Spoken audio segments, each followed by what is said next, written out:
Retornando aqui então com a questão 13, fazendo a leitura. Há uma propriedade geral da matéria que é caracterizada pela capacidade do corpo de se manter em repouso ou em movimento uniforme. Dependendo de certas circunstâncias, esta definição está relacionada com a inércia, né? Que está na letra A. Por que inércia? A inércia diz que um corpo tende a permanecer em repouso até que uma força maior atue sobre ele. 14. Qual propriedade que consiste em uma redução do volume do corpo sob uma condição de pressão? Então, se eu vou exercer uma pressão, eu vou exercer a propriedade da compressibilidade, podendo aumentar ou reduzir o volume daquela substância, geralmente em gases, né? 15. A polícia brasileira utiliza coletes feitos com um tecido forte e resistente, como uma espécie de lona, mas menos rústico, e dentro do tecido há placas de ferro. O ferro escondido no colete dos policiais foi selecionado segundo a capacidade desse metal oferecer dureza, tá? Então aquilo ali vai dar uma firmeza no colete dos policiais, né? Que seriam os coletes à prova de bala, com uma dureza alta, impedindo a passagem da bala. 16. Alpinistas precisam de bons materiais para elaborar uma escalada com sucesso e segurança. Para isso, seus materiais, como cordas e ganchos, precisam apresentar. Se ele vai escalar, ele tem que ter um material leve. E segurança, ele tem que ter um material que não vai se destruir, que não vai se romper durante a escalada. Então, esse material que eles vão precisar tem que ter leveza, que é uma propriedade, e a indestrutibilidade, que seria não capacidade de destruir. Tá? Tá na letra B. 18. Qual das propriedades físicas abaixo é específica da matéria? Ponto de fusão, sem dúvida. Por que ponto de fusão?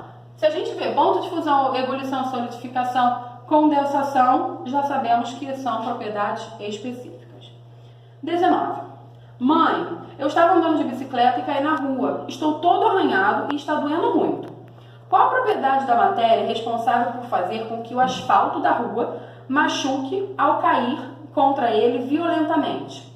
Essa propriedade, gente, quando ele caiu, houve um arranhão, certo? E esse arranhão seria uma propriedade, né? Estaria no tato, é uma propriedade organoléptica, tá? E está na letra D.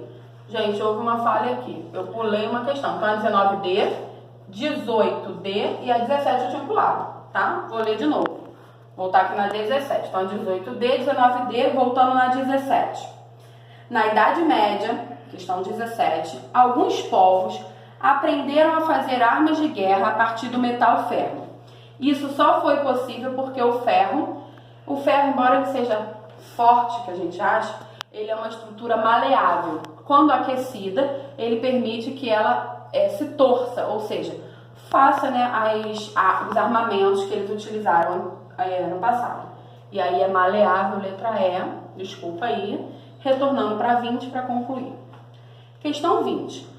Quais propriedades a seguir são as mais indicadas para verificar se é pura uma certa amostra sólida de uma substância conhecida? Quando a gente fala de substância pura, nós já vimos que substâncias puras têm um ponto de fusão específico e exato. Por exemplo, se eu falo que aquela substância tem um ponto de fusão menos 5 graus Celsius, a menos 5 graus Celsius ela muda seu estado físico. Diferentemente de substâncias compostas, porque ela vai ter um intervalo de ponto de fusão, um intervalo de ponto de ebulição. Então, para eu saber se aquilo ali é puro, primeiramente eu posso ver o ponto de fusão, ebulição, que na nossa questão nós temos o ponto de fusão como exemplo.